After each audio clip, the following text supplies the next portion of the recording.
बिस्मिल्लाहिर्रहमानिर्रहीम। अस्सलाम वालेकुम। पाकिस्तान में ये जो तमाशा हो रहा है, जो इंस्टेबिलिटी हो रही है, चाइना इससे कतई खुश नहीं है। बिल्कुल भी आप कह ले तो 0/0 चाइना बिल्कुल खुश नहीं है। ये जो सूरत हाल तमाशा हो रहा है, इंस्टेबिलिटी हो रही है, आप ये देखिए कि हुआ यूं है कि अफगान तालिबान ने कहा है कि ये जो ड्रोन उड़ा था ये पाकिस्तान की एयर स्पेस से आया था। अब इसके बाद जितनी तमाम के तमाम, इमेजिन कर लें जरा कि तमाम अफगानिस्तान के जितने हमसाया लगते हैं उनके कान खड़े हो गए, इंक्लूडिंग ईरान। अगर लेट से अमेरिका ये पाकिस्तान की एयर स्पेस इस्तेमाल करके अगर वो ईरान की किसी जगह पर हमला कर दे, तो याद रखिएगा अफगानिस्तान का मामला तो जो भी है, उन्होंने भी खैर अब धमकी दे दी है, लेकिन ईरान ने तो आपको बताए बगैर सीधा आप पर चढ़ दौड़ना है। बाद में आप कहते फिरे ऐसा नहीं था वैसा नहीं था। आज पाकिस्तान के फॉरेन ऑफिस ने कहा है कि जी अफसोसनाक है, उन्होंने क्लियर कोई बात नहीं कही। क्लियर दो टोक अंदाज में देखिए, पाकिस्तान की आर्मी के DGISPR आएंगे, स्पोक्स पर्सन, वो आकर जब तक डिनाई नहीं करेंगे, ये बड़ा सीरियस एलिगेशन उन्हें लगाया, तब तक कौम को कोई भी उम्मीद या कोई चीज़ नहीं पता चलेगी कि आया हमारी एयर स्पेस इस्तेमाल हुई है, क्या हुई। अफगान तालिबान ने तो चाइना और रशिया से मदद ली। अब ये समझिए लेट से कि ये बात अगर ठीक है जो अफगान तालिबान ने की है, तो चाइना शदीद नाराज है, क्योंकि चाइना ने ऑलरेडी कहा था कि अमेरिका अफगानिस्तान में आया था सिर्फ और सिर्फ, उसने पाकिस्तान का नाम बाद में लिया था। उसने कहा था पहले वो चाइना को टक्कर करने के लिए आया था, चाइना की जासूसी और पाकिस्तान पर हमले के लिए और पाकिस्तान की जासूसी वगैरह। अब आप ये देखिए कि नीचे से गुजरता है CPEC। In case Afghan Taliban की बात ठीक है तो ये बलूचिस्तान के ऊपर से गुजरा, तो बलूचिस्तान के ऊपर से गुजरते हुए आया है तो उसने नीचे सब कुछ स्कैन किया है, यानी जासूसी की है।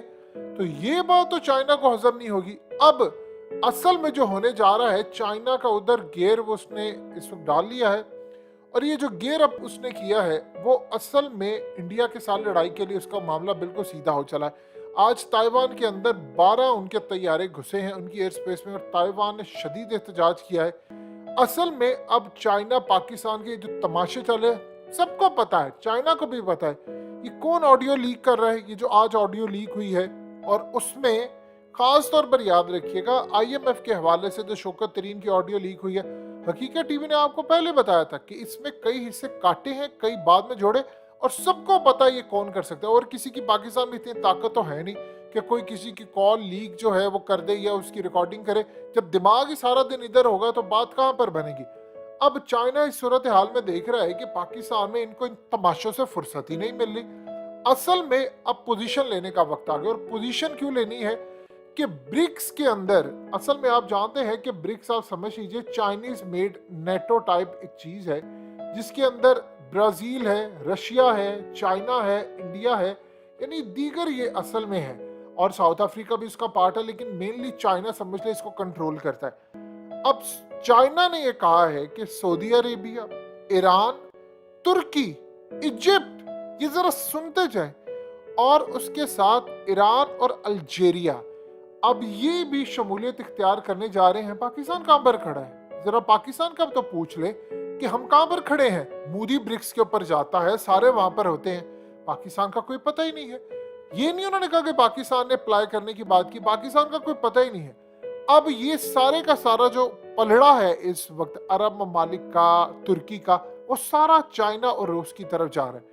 अब आप जरा गौर कीजिए चाइना क्यों पाकिस्तान से इन तमाम मामलात में खुश नहीं है, और वो कह रहे हैं ये बीमारी और तमाशे कब तक इन्होंने चलाने हैं। वो देख रहे हैं कि मिडिल ईस्ट जा रहा है इस वक्त चाइना की जानिब, रूस की जानिब, क्योंकि उनको फ्यूचर पता चल गया, अमेरिका का तो जवाल है।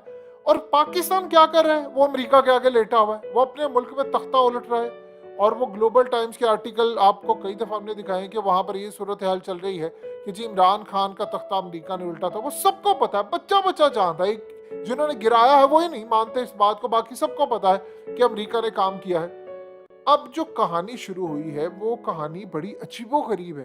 वो कहानी ये है कि अरब वर्ल्ड उधर आ रहा है, और वो सब ने पोजीशन ले लिया, सब ने पोजीशन ले लिया सिवाय पाकिस्तान के। पाकिस्तान के इर्द गिर्द जितना बॉर्डर है, चाइना की पोजीशन क्लियर है, ईरान की पोजीशन क्लियर है, अफगान तालिबान और अफगानिस्तान की पोजीशन क्लियर है, इंडिया ने पोजीशन क्लियर कर दिया कि उन्होंने रूस के साथ भी रहना है और अमेरिका के साथ भी रहना है, पोजीशन क्लियर कर चुके।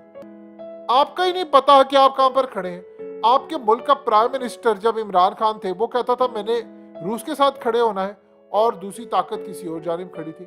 और इस वक्त सूरत हाल ये है कि आपका जो वजीर आजम है और ये बाकी सारे वो अमेरिका के आगे लेटे हुए हैं और आपका पता कोई नहीं। अब चाइना ताइवान, चाइना इंडिया की लड़ाई का बिल्कुल मामला इधर जा रहा है। इस दफा जो लड़ाई है वो भारत अमेरिका के साथ मिलकर मशक़े कर रहा है, तो उन्होंने आगे लड़ाई करनी है। तो आप कहां पर खड़े हैं? आप कहां पर खड़े हैं? जरा कौम को तो बता दें आपकी पोजीशन क्या है। आपका पता ही कुछ नहीं है।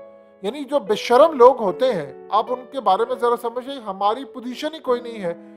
हमारे चंद लोग अमेरिका के आगे लेटे हैं, कौम उधर है, बाकी चंद लोग उधर हैं और पता ही कुछ नहीं है कि हमने अगले महीने कहां पर खड़े होना, कल क्या होगा, परसों क्या होगा। ये जो सैलाब आया है, इस इनिशियल जो एस्टीमेट था वो 3 से 4 अरब डॉलर था। अब ये एस्टीमेट 8 अरब डॉलर तक पहुंच गया है। जब आपके मुल्क में फुर्सत ही ये ना हो कि हमने इमरान खान को डिग्रेड करने के लिए कॉल्स रिकॉर्ड करनी है और कोई इनसे पूछने वाला नहीं है, आपके मुल्क का कोई कानून ही नहीं है, इनको कोई इंटरनेशनल सतह पर पूछने वाला नहीं, आप किसकी इजाजत से कॉल रिकॉर्ड कर रहे हैं? जाहिर सी बात है सबके माई बाप है, कोई पूछने वाला नहीं है और कोई पूछेगा तो उसका क्या हश्र होगा वो आप अच्छी तरह जानते हैं। ये आपके मुल्क की सूरत हाल है। फुर्सत मिले लोकल सतह पर चाइना ये देख रहा है कि पोजीशन लेकर मेरे साथ खड़े हो और हम अपने जवेलों से नहीं बाहर निकले। सैलाब आ गया है और हालत ये हो रही है कि सैलाब में जाकर कुछ करते तो यहाँ पर ये सूरत हाल हो रही है कि लोग ताबन करें। अब भाई लोग इतना टैक्स देते हैं, वो पैसे जा कहाँ रहा है? हमें भी तो बताएं कि वो पैसा कहाँ जा रहा है, कौन बाहर लेकर जा रहा है, जरदारी, नवाशी, फलाना। अब जाकर जी कौम आगे होकर चंदा दे। और भाई कौम तो सारी जिंदगी से देती आ रही है, कुछ तुम लोग भी अपनी जेबें ढीली कर लो। वो जो इतना लूटा है थोड़ा ले आओ, बाद में फिर लूट लेना। पाकिस्तान इधर ही कहीं भागा तो नहीं जा रहा, इतना लूटा है, थकते नहीं हो, कितनी जायदादें बनानी। ये इस वक्त सूरत हाल है। आप ये देखिए कि हमारे करीब तरीन जो बरादर इस्लामिक मुल्क हैं, अरब वर्ल्ड, वो सारे का सारा जा रहा है चाइनीज कैंप पे, रूस कैंप पे। और इमरान खान पहले ही उधर थे। सोचिए आप पहले उधर होते तो कितनी इज्जत होती। आप अमेरिका के आगे लेटे, आपका कोई मुस्तकबिल ही नहीं है, आपका कोई पता ही नहीं है कि आपके साथ होना क्या है, आप कहाँ पर खड़े हैं, आपके बारे में क्या। चाइना को पता ही नहीं है कि आप यहाँ पर, आप ईरान को देख ले, पोजीशन तो ली है, अफगानिस्तान को देख ले, पोजीशन ली है, आप सऊदी अरब को देख लें। जो सीखने आपने उस 36 साला लीडर मोहम्मद बिन सलमान से सीख ले, जो हमारे 70-75 साले बाबों जो लीडर है, जो नाम ने हाथ उनसे बेहतर है। अब यकीन कीजिए उस बंदे की हिम्मत को दाद को अमेरिका के सामने खड़ा हो गया। जवाब नहीं है उन लोगों का। और क्या उस बंदे ने हिम्मत दिखाई है कि सऊदी अरब की तारीख में शाह फैसल के बाद शायद ही किसी ने इतना जिगरा दिखाया। वो भी तो खड़ा है ना, क्या उसको परेशानी नहीं है? उसको सब पता है, लेकिन वो लड़ने के लिए तैयार है। और एक आप हो, आप देखिए वो चाइना के साथ भी अपना मामला तय करे हैं, और एक हम हैं जिनको पता ही क्यों नहीं। और चाइना जाहिर सी बात इस बात पर गुस्से होगा कि आप तमाशा कब खत्म होगा, ये क्या हो रहा है, ये नीचे आप स्कैन करवा रहे हैं, पूरे का पूरा ड्रोन जाता है, हम कह रहे नहीं करे, तो आप बताइए। वो कह रहे हैं जी ये गए हैं, तो फिर आया कहां से? उन्होंने देखिए पता सबको था आया कहां से है, बच्चे नहीं है। और यहाँ पर बैठकर टट्टू साफियों से कलवाया जा रहा है, वो नहीं वो तो किर्गिस्तान से आया है, नहीं वो तो फलाना से है, फलाना से है। और पता कौम को सारा है, तुम लोग के टोपी ड्रामे ही नहीं खत्म होते।